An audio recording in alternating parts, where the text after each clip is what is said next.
Assalamualaikum warahmatullahi wabarakatuh.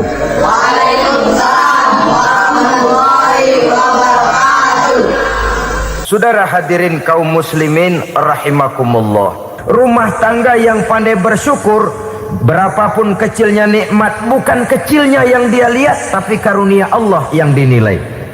Sehingga dari rasa berterima kasih kepada manusia akan timbullah rasa syukur kehadirat Allah Subhanahu wa ta'ala. Saudara hadirin yang saya muliakan, penyakit umum dari perempuan tidak pandai berterima kasih kepada suaminya. Ini rupanya penyakit umum dari tahun atu. Ini saya tekankan kepada ibu-ibu karena penyakit perempuan umumnya. Pernah Rasul itu pulang Isra Mi'raj cerita, saya pulang Isra Mi'raj diperlihatkan neraka. Neraka ya Rasul? Lalu bagaimana? Saya lihat kok isinya kebanyakan perempuan. Perempuan. Laki juga tidak sedikit. Cuma kebanyakan kok perempuan. Apa perempuan tidak sholat ya Rasul? Sholat. Tidak puasa? Puasa. Tidak ngaji? Rajinan dia sama suaminya. Tapi kenapa lebih banyak di sana? Rasul berkata, hunna yakfurnal asir. Saudara-saudara, kita lihat rumah tangga Rasul. Dari rumah yang kecil, dari tempat tidur yang sarapnya kain kasar, separuh jadi selimut lagi, keluar ucapan baiti jannati. Kenapa? Beliau orang yang pandai bersyukur kepada Allah, bisa berterima kasih kepada istri-istrinya, dan istrinya pun pandai berterima kasih kepada Rasul dan bersyukur kehadirat Allah Subhanahu wa ta'ala. Maka nikmat lalu bertambah. Makin kita syukuri nikmat, makin tambah itu. La azidannakum, janji Allah, pasti aku tambah nikmatku kepadamu jikalau kamu pandai mensyukurinya. Tapi kalau kamu ingkar, tidak pandai bersyukur, awas, nikmat bisa berubah menjadi azab kalau kita tidak pandai-pandai mensyukurinya. Jadi cirinya yang pertama, rumah tangga bahagia itu apabila suami istri pandai bersyukur terhadap nikmat yang diberikan oleh Allah Subhanahu wa ta'ala. Satu. Cirinya yang kedua, rumah tangga yang berdasarkan untuk mardotillah, mencapai keredoan Allah, sabar apabila mendapat cobaan. Namanya orang berumah tangga itu persis berlayar di lautan. Suami istri adalah dua orang yang memegang kemudi. Kalau berlayar ombak tenang, angin bertiup sepoi-sepoi basah, lalu bila malam datang bulan bersinar, bintang gemintang gemerlapan, berlayar memang nikmat. Tapi satu saat angin puting beliung bertiup, gelombang menggunung, halilintar menyambar, kemudian petir berkilat. Kalau pada saat itu suami mau ngalor, istri mau ngidul, alamat perahu patah di tengah jalan, kandas di lautan sebelum sampai ke pantai yang akan ditujunya. Oleh karenanya perlu kekompakan. Maka sejak awal seharusnya dalam akan membina rumah tangga yang bahagia itu lebih baik bicara yang pahit-pahit saja, supaya terjadi kesamaan langkah apabila menghadapi kesulitan dan cobaan. Sabar apabila mendapat cobaan. Rumah tangga seperti kapal di lautan tadi tidak akan sunyi dari hantaman gelombang, tidak akan sepi dari tiupan angin topan, dari kilatan petir, dari sambaran halilintar. Baik suami, baik istri harus sabar menghadapi kesulitan.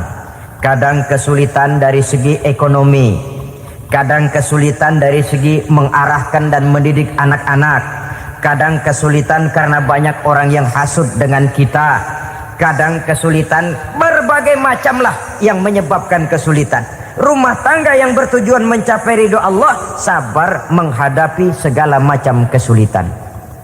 Saudara-saudara kaum muslimin rahimakumullah, kesulitan adalah bagian daripada perjalanan hidup.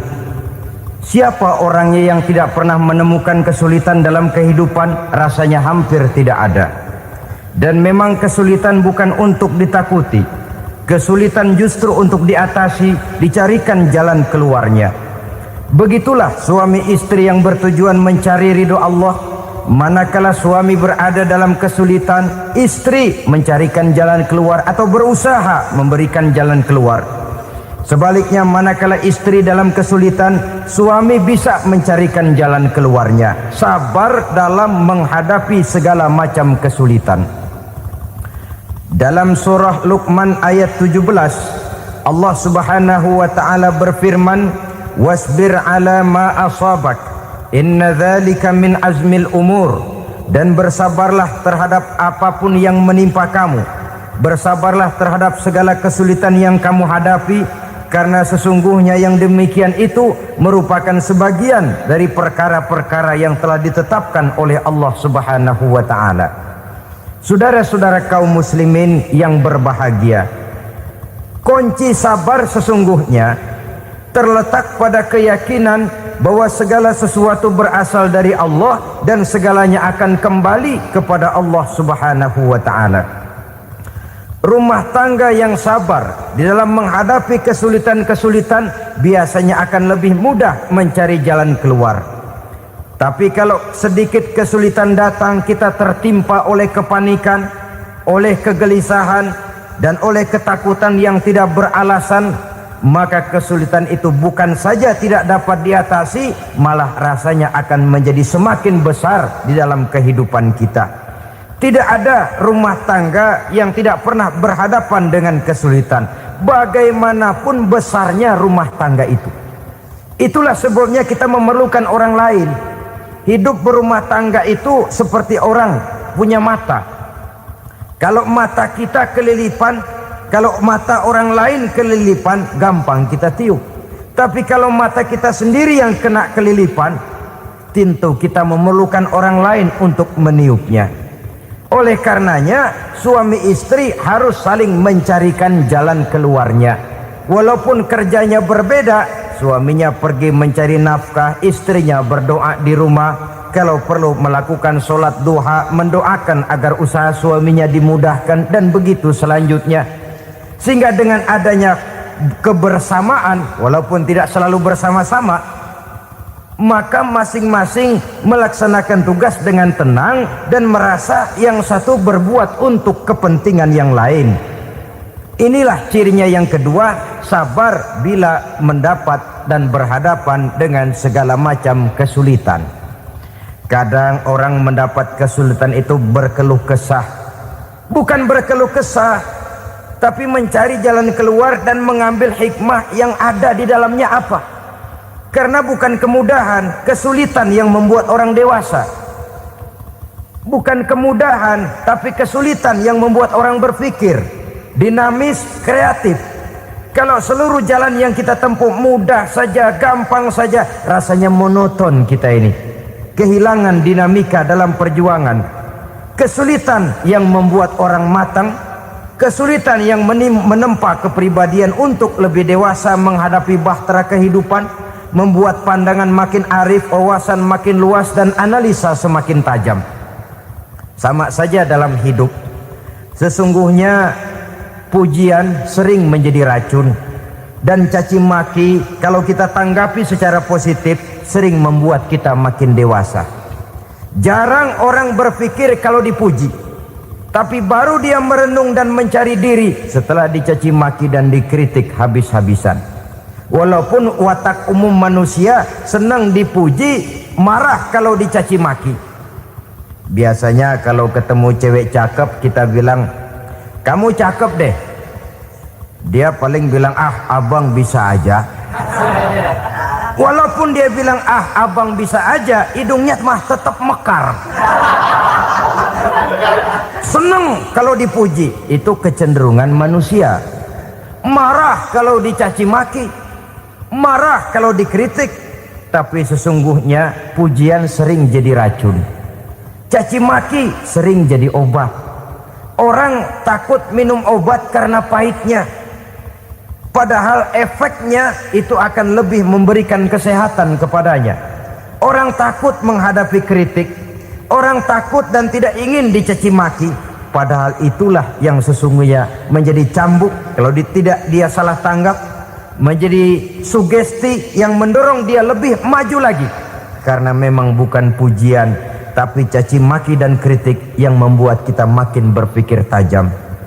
Jadi rumah tangga yang berhadapan dengan kesulitan demi kesulitan, biasanya kalau ditanggapi dengan sabar akan makin mengokohkan fondasi rumah tangga itu sendiri. Tapi kalau kesulitan dihadapi dengan tidak sabar, lalu mencari jalan pintas, kesulitan ekonomi, kebetulan istrinya cakep, istrinya disuruh ngojek. Dah lu ngojek aja deh, gua nungguin setoran dah. Suami tapak di rumah. Saudara hadirin yang saya muliakan, buat sepintas memang mendatangkan materi itu mengatasi kesulitan ekonomi, tapi apakah bahagia? Walaupun rumah bisa jadi besar, perabotan bisa serba lebih lengkap dan ada, tapi apakah semuanya mendatangkan bahagia? Sementara suami kehilangan rasa cemburunya, dan dalam agama itu disebut dayus. Dayus, suami yang tidak punya rasa cemburu kepada istrinya. Dan orang dayus kayak begitu haram mendapat bau sorga. Bau sorga saja tidak dapat, apalagi masuk ke dalamnya. Ya tapi juga jangan lantas mentang-mentang harus cemburu sama istri, overacting. Suaminya nawar sayuran, lakinya pulang ngomel, lu pacaran ya sama tukang sayur. Itu juga over, saudara-saudara. Kesulitan ekonomi diatasi dengan sabar. Sabar dalam arti berusaha dengan tidak mengambil jalan pintas, berusaha tetap berada di jalan yang diridhoi oleh Allah. Ini yang jadi problema ini rumah tangga sekarang ini, kesulitan ekonomi, di mana lapangan kerja sulit, di mana persaingan hidup tajam, sedangkan kita hidup ingin seperti orang lain. Kita mudah gelap mata, mudah picik pandangan, mudah sulit pertimbangan, lalu mengambil jalan pintas. Kadang menjual akidah, menjual keimanan. Kebetulan penderingan kering, ada yang nawarin beras 3 liter sama supermi 2 bungkus. Hari Minggu diajak ke gereja mau. Itu iman kena beras 3 liter telap. Kesulitan ekonomi, saudara-saudara, sehingga Imam Ali pernah berkata, kadal fakru ayyakuna kufran. Kemiskinan memang mudah membawa orang kepada kekafiran, kepada perbuatan-perbuatan yang bisa mengundang kekafiran. Oleh karena itu dalam tamsil lain beliau berkata, kalau ada ular dan ada kemiskinan, kemiskinan yang saya getok lebih dulu, kemiskinan yang saya bunuh lebih dahulu. Karena kemiskinan mudah membawa orang kepada kekufuran. Bagaimanapun sulitnya ekonomi yang dihadapi dalam rumah tangga, percayalah satu saat jalan keluarnya mesti ada. Mesti ada.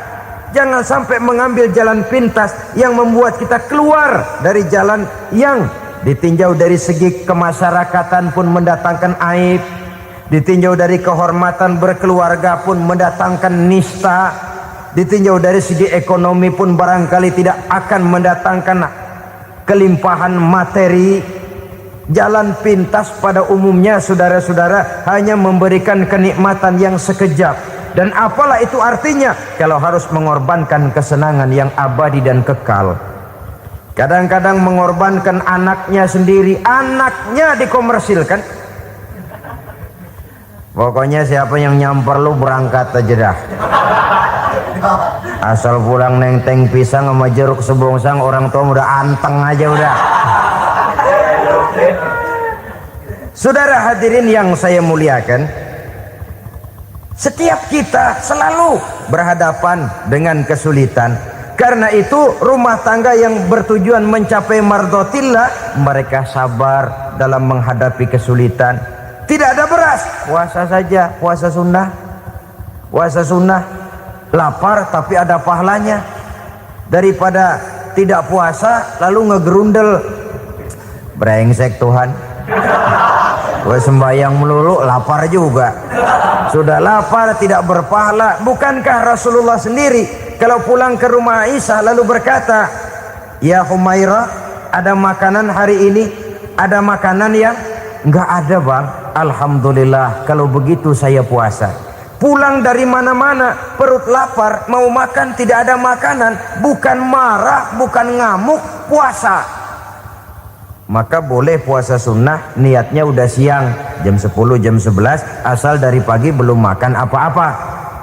Niatnya jam 10, sah, dengan catatan dari pagi belum makan apa-apa. Jangan sudah sepiring setengah baru niat, itu lain. Itu ngojek namanya itu. Pengertian dalam kesulitan. Satu malam beliau pulang dari masjid agak larut. Habis ngajar banyak yang bertanya. Ketuk pintu, "Assalamualaikum, Assalamualaikum." 3 kali beliau memberi salam, tidak ada jawaban, tidak dibukakan pintu. Rupanya istri beliau lelah bekerja di waktu siang, tidurnya pules benar. Marahkah Rasul? Tidak. Beliau gelar sorban, tidur di depan pintu. Asraful anbiya wal mursalin ini, Rasul termulia ini, karena menghargai istrinya, tidur di depan pintu. Sampai Aisyah bangun sepertiga malam, terkejut buka pintu, suaminya ada di depan pintu. Beliau bangunkan. Ketika dibangunkan, Rasul lebih dulu berkata, "Maaf sayang, saya pulang terlambat." Sudah nggak dibukain pintu, tidur di depan, dibangunin, beliau duluan yang minta maaf. Pengertian. Kalau emosi memang nggak dibukain pintu, tidur di depan, begitu dibukain yang enak kita tunjuk jidatnya.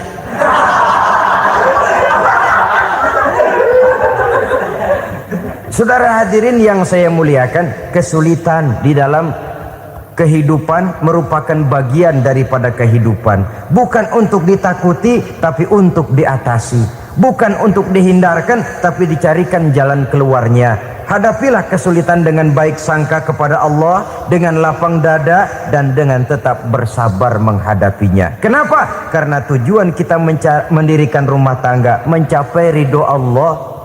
Kalau anak kita perjualbelikan, kalau istri kita komersilkan, kalau akidah kita jual untuk mempertahankan rumah tangga, bukankah makin jauh saja rumah tangga itu dari ridho Allah? Ini tujuan utamanya. Yang ketiga, rumah tangga yang bertujuan mardotillah itu, suami istri yang merupakan fondasi di rumah tangga, suami sebagai pemimpin, istri sebagai pembina, selalu musyawarah dalam menyelesaikan persoalan. Walaupun istri ditakdirkan sebagai pemimpin dan suami sebagai pemimpin dan istri yang dipimpin, tapi agama menganjurkan musyawarah. Jangan mentang-mentang istri nyari duit, suami nyari duit, lalu menteleng. Segalanya mau diktator, segalanya mau sendiri. Rumah tangga yang bertujuan mencapai ridho Allah selalu didirikan atas dasar musyawarah. Sehingga apabila sesuatu itu dihasilkan dari suasana musyawarah, tidak akan melahirkan penyesalan di belakang hari. Kalau tidak, berjalan menurut seleranya masing-masing, belakangan timbul penyesalan, akhirnya main salah menyalahkan. Kalau sudah saling salah menyalahkan, itu artinya sudah saling mengungkit kekurangan masing-masing. Akibatnya tidak ada lagi saling menghargai. Jadi dengan demikian musyawarah di dalam menyelesaikan persoalan, menghadapi kesulitan ekonomi musyawarah, menghadapi kenakalan anak musyawarah, akan membeli ini dan itu sebaiknya juga musyawarah. Kalau merupakan hasil musyawarah, maka saudara-saudara hasilnya pun akan dihadapi oleh bersama. Enak rasakan bersama, tidak enak rasakan bersama. Kenapa? Tadinya musyawarahnya bersama-sama juga. Lah kalau hasil sendirian, giliran enak mungkin yang satu mau ikut, giliran tidak enak yang satu nuding, gua kata juga apa? Kan begitu akibatnya kalau tidak berdasarkan musyawarah lebih dahulu. Maka insya Allah hasil musyawarah ini setidaknya tidak akan mendatangkan sesalan di belakang hari nantinya. Saudara-saudara kaum muslimin rahimakumullah, ciri yang keempat, sepasang suami istri yang bertujuan mencapai ridho Allah dalam upaya mencapai rumah tangga bahagia itu tawakal apabila mempunyai rencana. Tawakal berserah diri kepada Allah, bukan berserah diri dalam artian mutlak yang mengarah kepada fatalism atau predestination. Kita sering mengartikan tawakal secara salah. Belum apa-apa sudah menyerahkan diri kepada Allah. Memang semuanya terjadi menurut maunya Allah dah. Gak usah ngapa-ngapain, bagaimana Tuhan aja dah. Lapar juga nggak usah makan, kalau takdirnya kenyang pan kenyang. Ya udah lapar terus kita. Makan dulu perkara nanti kenyang apa tidak, itu baru tawakal. Kalau sakit ke dokter, soal sembuh atau tidak baru tawakal. Artinya usaha itu ada. Setelah suami berusaha, istri berusaha, selebihnya tawakal. Apa perlunya tawakal? Apabila berhasil tidak lupa daratan, apabila berhasil tidak lupa diri, apabila gagal tidak putus asa. Sehingga dengan demikian dari tawakal ini lahirlah pondasi yang kokoh membina rumah tangga yang bahagia dalam upaya mencapai keridhaan daripada Allah Subhanahu wa taala. Apapun yang kita laksanakan di rumah tangga, tujuan intinya tetap untuk mencapai keridhaan Allah. Beli kendaraan untuk mencapai ridho Allah, lalu dipakai ngaji, dipakai ke masjid dan sebagainya. Beli peralatan rumah tangga untuk mencapai ridho Allah. Mendidik anak untuk mencapai ridho Allah. Membantu keluarga untuk mencapai ridho Allah. Dan begitu selanjutnya. Tawakal apabila mempunyai rencana. Kemudian cirinya yang kelima, suami istri yang bertujuan mencapai ridho Allah selalu mempererat silaturahmi.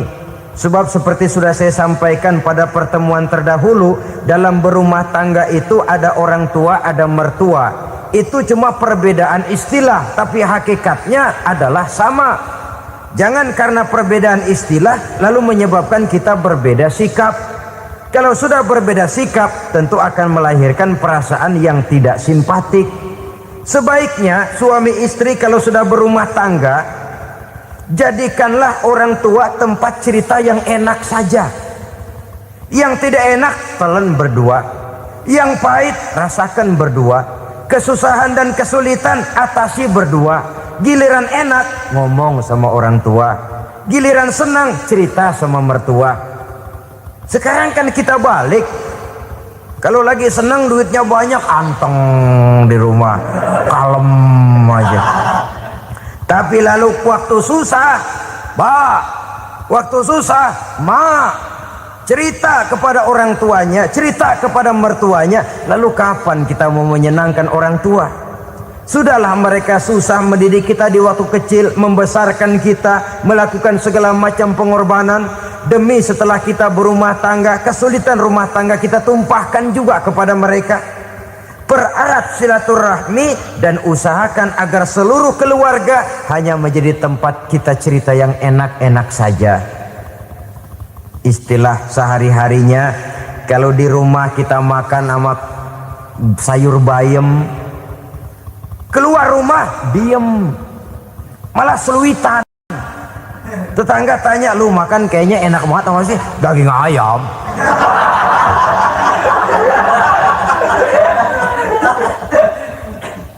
Lalu tetangga kan akan berbisik, itu makannya tuh orang enak bener ya, rumah tangganya tiap hari makan sama daging ayam.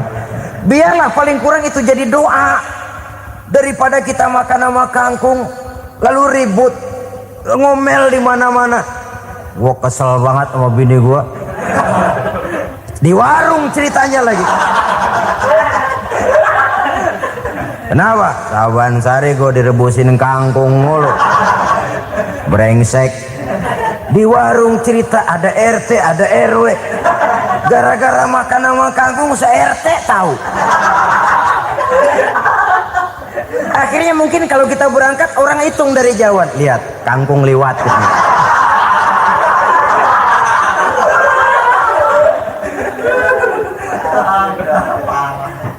Bisa menjaga yang disebut security informasi, rahasia rumah tangga. Bahkan pernah saya berikan contoh karena ingin menghargai. Suami beliin kain batik buat istrinya. Istri tahu begitu sepintas, nih kain jelek nih. Tapi karena mau menyenangkan suaminya, dia bohong. Bagaimana bu, kain yang bapak beliin? Aduh bagus bener pak. Bagus sekali itu kain. Warnanya pak emang yang model begitu tuh. Tetangga kita mana ada yang pakai kain begitu pak. Ya emang nggak ada, jelek. Menghargai. Sebab kalau waktu itu si istri jujur, yang timbul sakit hati suami. Bagaimana bu kain yang saya beliin? Goblok lo. Kain begitu dibeliin di pasar juga banyak 1.400, campur odol lagi. Sudahlah, suami punya niat baik, sampai rumah digoblok-goblokin, tidak ada lagi rasa saling menghargainya. Begitu pentingnya mempererat silaturahmi ini, sampai Nabi berpesan, isnani la yanzurullahu ilaihima yaumal qiyamah qati'ur rahim wa jarus su'. Ada dua golongan manusia yang di akhirat nanti tidak akan dilihat oleh Allah, tidak akan diopeni oleh Allah, didiemin aja. Siapa mereka? Pertama, orang yang suka memutuskan silaturahmi. Yang kedua, tetangga yang jahat dengan tetangganya.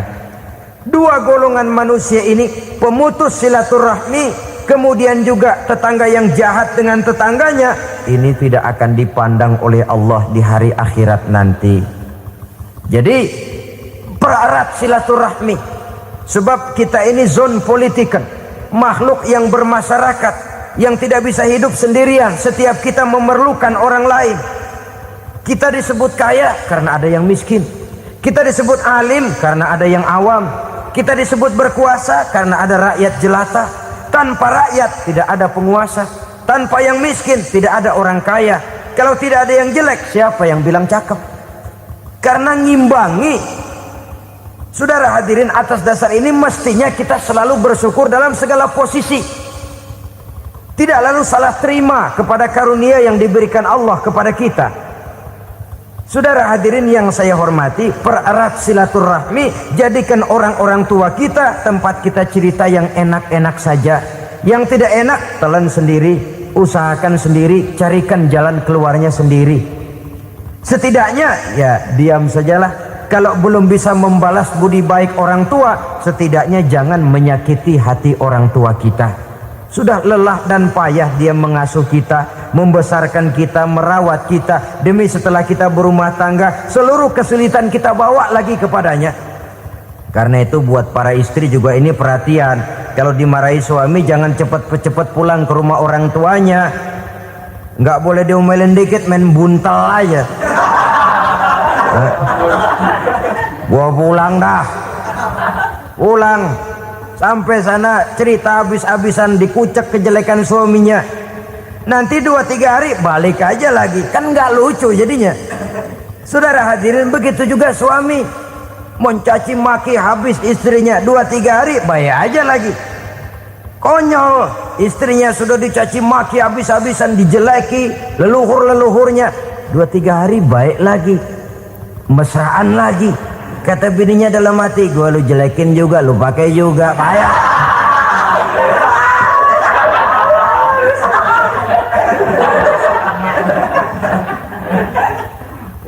Saudara hadirin yang saya muliakan, itulah sebabnya pada awal tadi saya katakan perlunya kita mempunyai timbangan baik sebagai suami maupun sebagai istri.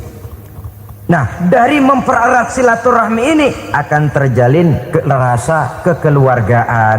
Maka tradisi arisan keluarga itu bagus sesungguhnya untuk mempererat silaturahmi. Cuma celakanya bukan silaturahmi yang jadi tujuan, arisannya itu yang jadi tujuan. Akibatnya apa? Kalau belum narik mah semangat banget datang dah. Begitu udah narik aja udahan. Itu celakanya. Akhirnya silaturahminya jadi nomor 2, arisan semata-mata yang menjadi tujuan. Sesungguhnya itu bagus untuk mempererat silaturahmi. Karena kalau kita dengan kita sesama saudara sudah tidak saling mau mengenal, bagaimana dengan anak-anak kita? Bagaimana dengan cucu-cucu kita? 2-3 generasi yang akan datang tentu akan lebih saling tidak mengenal lagi. Baiklah ya, yang keenam, suami istri yang bertujuan untuk mencapai keridhaan Allah itu selalu berusaha tolong menolong di dalam kebajikan. Sebab Allah pesankan itu di dalam Al-Maidah ayat 6, wa ta'awanu 'alal birri wat taqwa wa la ta'awanu 'alal itsmi wal 'udwan. Bertolong-tolonganlah kamu di dalam kebaikan, di dalam bertakwa kepada Allah. Jangan bertolong-tolongan di dalam maksiat, di dalam dosa, dan di dalam usaha yang menimbulkan permusuhan. Kalau suami marah kepada seseorang, istri jangan ngipasin. Oh bang, yang begitu mah dibayain tuman. Bu, udah habisin aja dah. Anak-anaknya marahin sekalian. Ngipasin. Istri kesel sama tetangganya, suami ngipasin. Emang tuh tetangga kita, hahu. Habis orang dikipasin. Ta'awanu 'alal birri wat taqwa, bertolong-tolonganlah di dalam kebaikan. Istri malas ngaji, suami mendorong, memberikan sugesti. Suami malas berusaha, istri memberikan sugesti. Saling tolong menolong di dalam kebaikan dan takwa, dan jangan tolong menolong dalam dosa dan permusuhan. Kata suami, Bu, daripada kita melarat terus hidup, kita piara tuyul yuk. Kata istrinya, nah ini sudah menyimpang bang. Bersabarlah, bagaimanapun insya Allah kita tidak akan mati kelaparan. Piara tuyul itu nanti jadi pindah akidah, merusak iman, berteman dengan setan. Apalah artinya kekayaan dan kesenangan sebentar kalau harus mengorbankan kekayaan dan kesenangan yang abadi. Ini sudah alal ismi wal udwan, sesuatu yang mengandung dosa. Saudara hadirin yang saya hormati, kemudian yang keenam, berbaik sangka. Baik suami maupun istri sama-sama saling berbaik sangka. Suami melepas istri, istri melepas suami dengan hati yang ikhlas. Suami meninggalkan istri di rumah dengan jiwa yang bersih dan rasa yang aman. Ada rasa baik sangka, dan ini modal dasar. Kalau sudah dilandasi oleh buruk sangka, tentu yang lahir nanti adalah perasaan-perasaan yang tidak baik. Akibatnya sangat tidak menguntungkan. Inilah beberapa ciri dari rumah tangga yang didirikan atas dasar mardhatillah, mencapai keridhaan dari Allah. Nanti akan menyusul tujuan berikutnya, diantaranya mendapat keturunan, diantaranya lagi mendatangkan gairah untuk lebih berusaha mencari rezeki karena sudah merasa punya tanggung jawab berupa anak dan istri, mempererat silaturahmi. Itu cuma tujuan-tujuan sekundernya saja. Tujuan primernya kita melakukan suatu nikah untuk mencapai keridhaan dari Allah Subhanahu wa taala.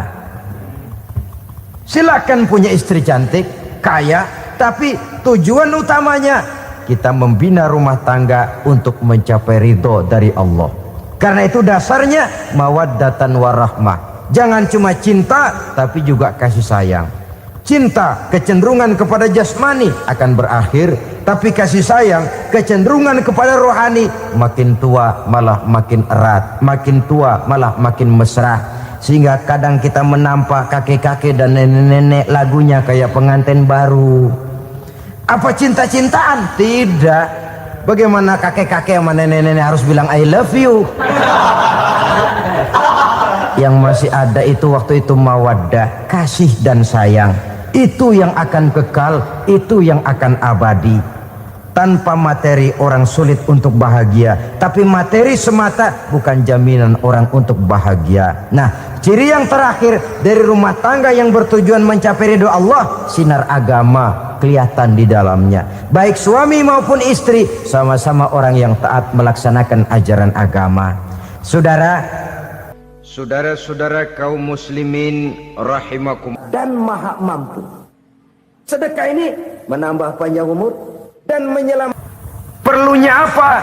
Kalau pada satu saat istri kita salah, suami cepat-cepat ambil timbangan, lalu ditimbang mana yang lebih berat, salahnya atau dosanya, benarnya atau kesalahannya. Ini istri saya jasanya begini, lalu jasanya begini, salahnya ini. Mana yang lebih besar, jasanya atau salahnya? Dengan adanya timbangan, maka keputusan akan objektif. Tapi kalau timbangannya emosi, salah sedikit saja sudah main bentak, main usir, akhirnya keputusan akan mendatangkan kerugian. Sebaliknya, kalau suami yang salah, istri ambil timbangan, ditimbang mana lebih besar, jasanya atau salahnya. Jangan sampai nanti terjadi pepatah, panas setahun habis dihapus oleh hujan satu hari. Jasa istri yang puluhan tahun hapus oleh kesalahannya yang sedikit, atau jasa suami yang bertahun-tahun hapus oleh kesalahannya yang sebenarnya tidak seberapa. Akibat apa itu terjadi? Karena tidak adanya timbangan. Dari rasa bersyukur dan dari rasa berterima kasih ini, saudara-saudara, akan timbullah sifat saling menghargai. Suami menghargai istri, istri pun menghargai suami. Istiqomah, dikasih uang 5.000 senyum, dikasih uang 500 senyum. Itu namanya istri yang pandai bersyukur. Kalau tidak, 5.000 nyengir, 500 manyun. Tahu manyun? Kayak bemok nyari setoran, monyong saja. Ada sikap istiqomah di dalam membina kehidupan berumah tangga ini. Lalu mengerti posisi suami, ini termasuk tanda berterima kasih. Suami saya itu kerjanya apa, golongannya apa, gajinya sebulan berapa. Atas dasar itu, lalu istri menjadi istri yang tahu diri. Walaupun suami harus menyenangkan istri, istri pun hendaknya nimbang, tahu batas kemampuan suami. Kemauan mungkin tidak terbatas, tapi kemampuan sangat terbatas. Kalau suami pegawai kecil, ya mintalah yang kecil-kecil. Kalau suami pegawai rendah, mintalah yang sesuai dengan kemampuannya. Jangan suami gajinya cuma 50.000 sebulan, istri menuntut minta dibeliin gelang yang kayak pelek becak. Tentu sudah overacting namanya. Saudara hadirin yang saya muliakan, kunci awalnya bersyukur kepada Allah.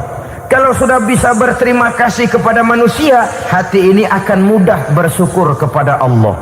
Rumah tangga yang pandai bersyukur, berapapun kecilnya nikmat, bukan kecilnya yang dia lihat, tapi karunia Allah yang dinilai. Sehingga dari rasa berterima kasih kepada manusia akan timbullah rasa syukur kehadirat Allah Subhanahu wa ta'ala. Itu yang sering diistilahkan orang, kalau dia punya mobil, dia berkata alhamdulillah kita punya mobil, tetangga kita cuman punya motor. Kalau dia punya motor, syukur kita punya motor, tetangga kita cuman punya sepeda, kemana-mana kekejek melulu. Kalau dia punya sepeda, alhamdulillah punya sepeda, tetangga kita sebelah nggak punya apa-apa, kemana jalan kaki saja. Kalau dia jalan kaki, alhamdulillah kita masih bisa jalan. Tetangga kita sebelah lumpuh bertahun-tahun nggak kemana-mana. Kalau dia lumpuh, alhamdulillah kita masih hidup. Tetangga kita kemarin mati nggak balik lagi.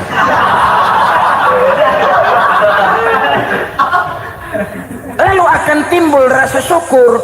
Tapi kalau sudah lumpuh ngelihat yang bisa jalan ngelihat yang menaik sepeda, yang punya sepeda lihat yang punya motor lihat yang punya mobil lihat yang punya pesawat. Kapanlah kita ini pandai bersyukur? Sebab kesenangan seperti pelangi, tidak pernah di atas kepala kita, selalu kelihatannya di atas kepala orang lain. Sehingga kalau ngobrol orang sering bilang, lu sih enak lo gue lihat, gue kebelangsak amat nih ya. Setiap orang ngomong kepada kita begitu nadanya. Kita yang dilihat enak, sementara kita melihat orang lain enak. Tukang tahu melihat tukang tempe enak, tukang tempe melihat tukang tuak enak, Tukang tuak bilang tukang sirsak enak. Enak itu seperti pelangi. Namun kalau kita mau merenungi, tidak pernah Allah berhenti memberikan nikmat kepada kita.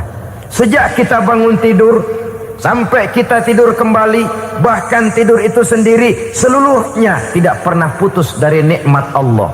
Bahagia ada di gubuk reot, bahagia ada di rumah mewah, bahagia ada di hati kopral, bahagia ada di hati jenderal, di gunung dan di kota, di hutan belantara dan di desa, di keheningan malam atau di keramaian siang. Kalau kita mau mencari, bahagia selalu ada.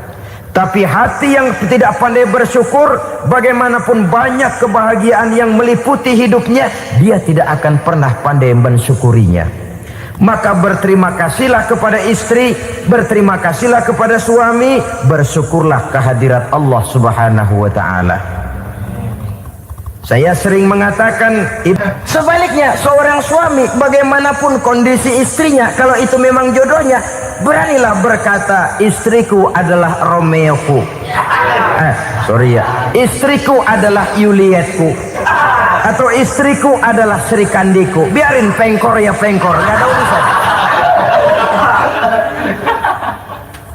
Mensyukuri.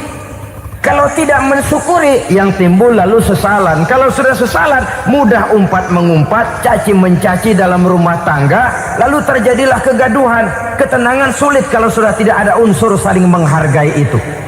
Lebih celaka lagi kalau sudah mengarah kepada penyesalan. Kata istrinya, bang, gue nyesel kawin sama lu. Suami digituin mungkin gede kepalanya. Kalau lu nyesel apalagi gua, makin nyesel.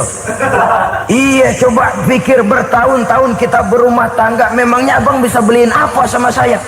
Itu juga gerobok kalau nggak ngeridit, bang. Kalau nggak ngeridit, memangnya kamu bayar kreditan pakai daun pisang?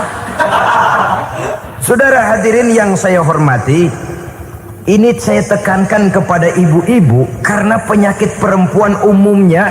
Pernah Rasul itu pulang Isra Mi'raj cerita, saya pulang Isra Mi'raj diperlihatkan neraka. Neraka ya Rasul? Lalu bagaimana? Saya lihat kok isinya kebanyakan perempuan. Perempuan. Laki juga tidak sedikit.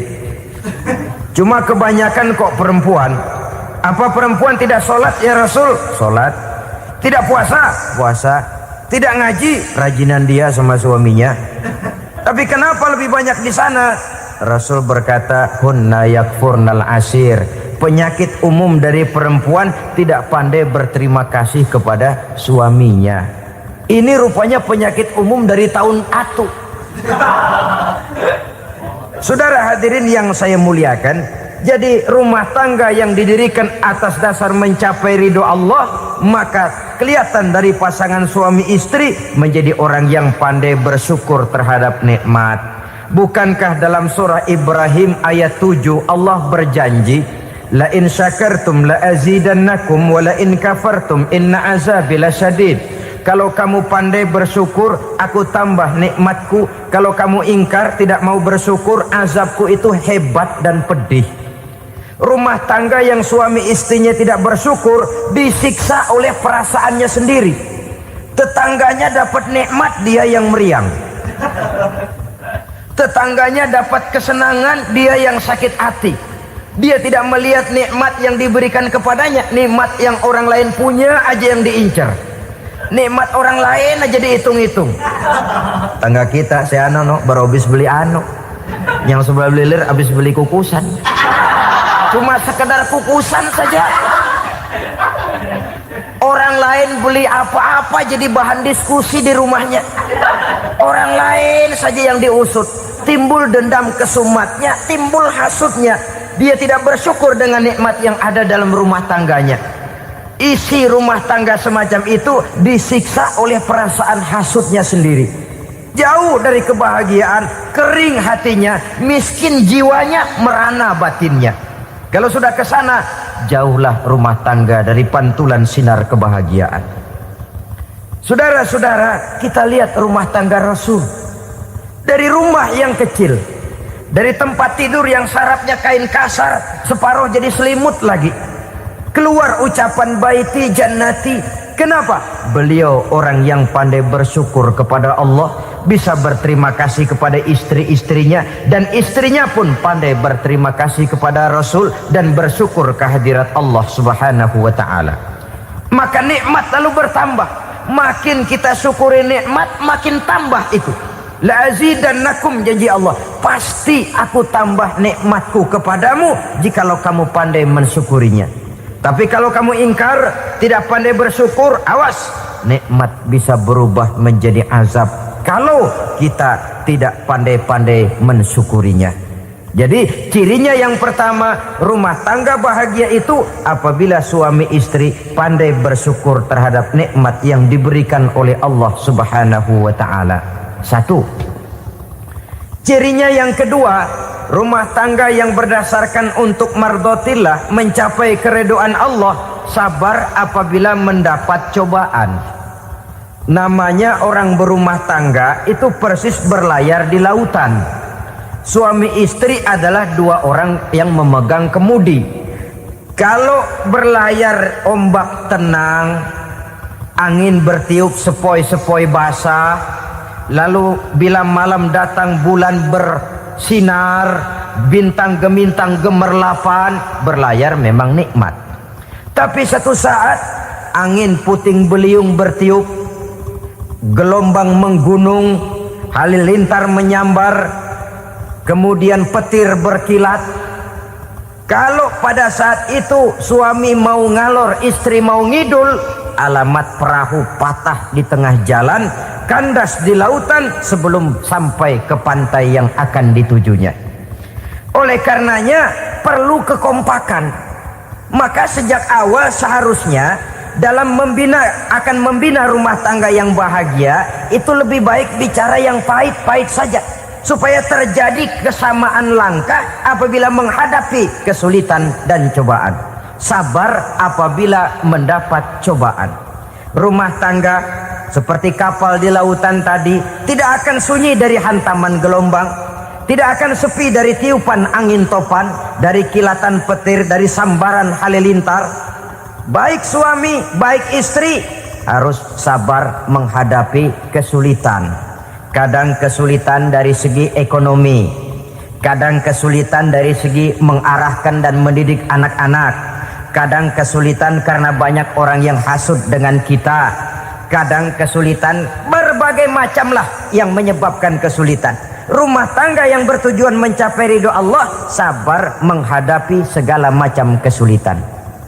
Saudara-saudara kaum muslimin rahimakumullah, kesulitan adalah bagian daripada perjalanan hidup. Siapa orangnya yang tidak pernah menemukan kesulitan dalam kehidupan? Rasanya hampir tidak ada. Dan memang kesulitan bukan untuk ditakuti.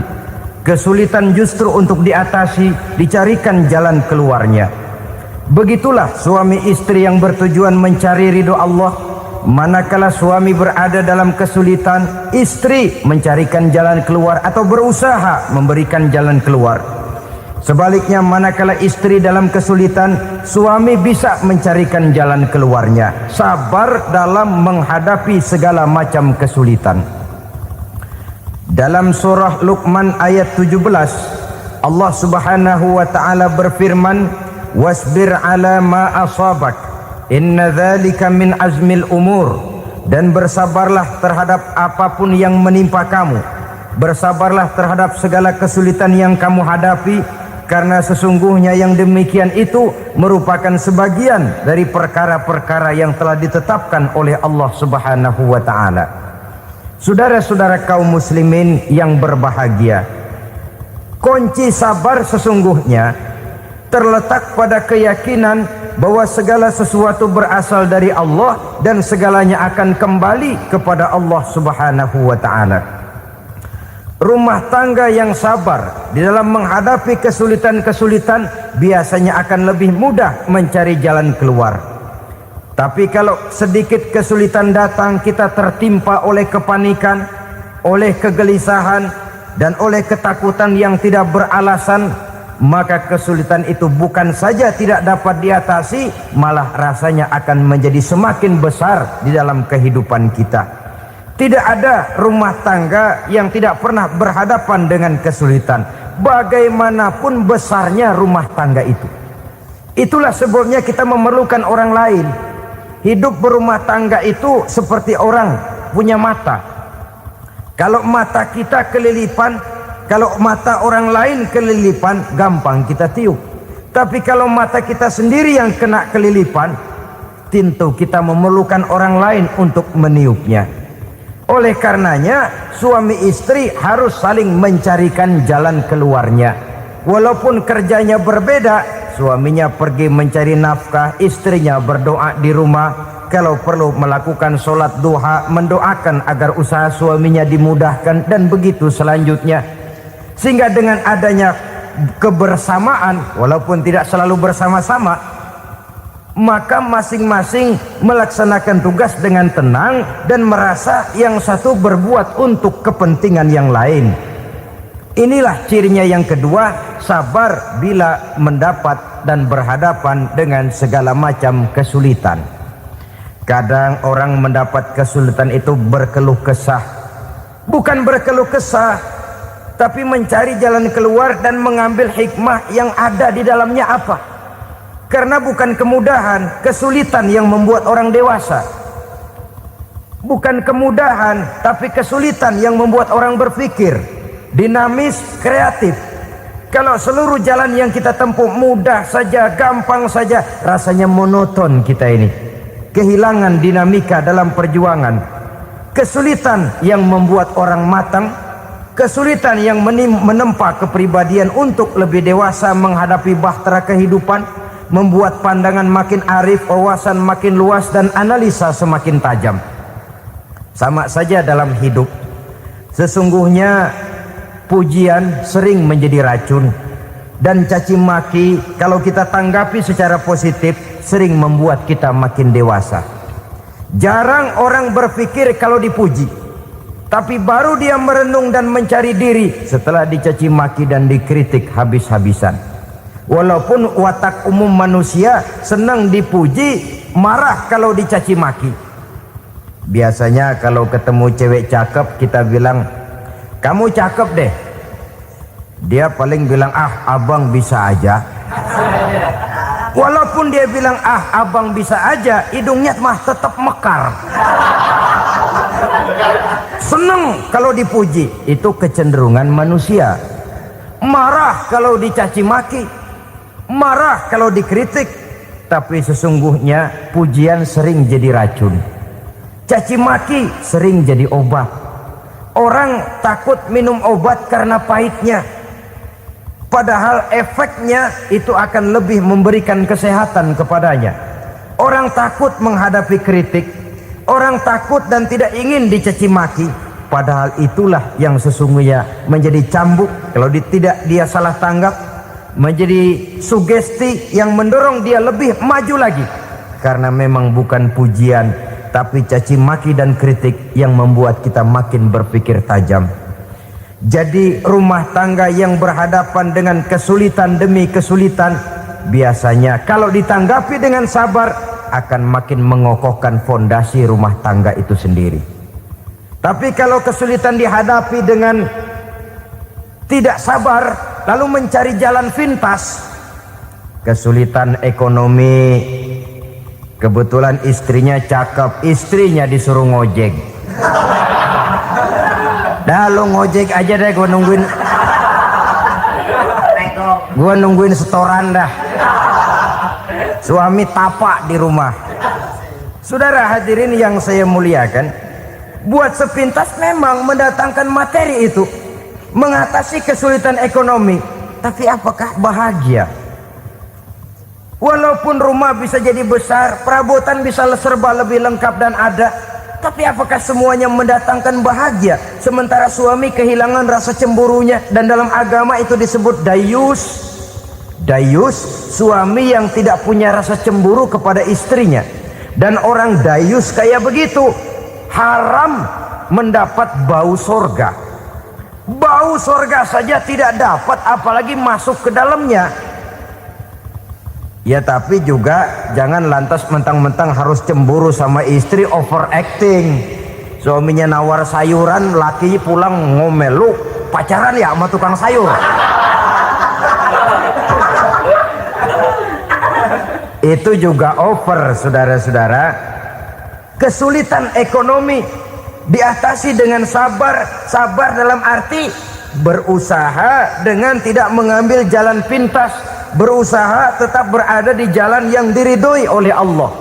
Ini yang jadi problema ini rumah tangga sekarang ini, kesulitan ekonomi, di mana lapangan kerja sulit, di mana persaingan hidup tajam, sedangkan kita hidup ingin seperti orang lain. Kita mudah gelap mata, mudah picik pandangan, mudah sulit pertimbangan, lalu mengambil jalan pintas.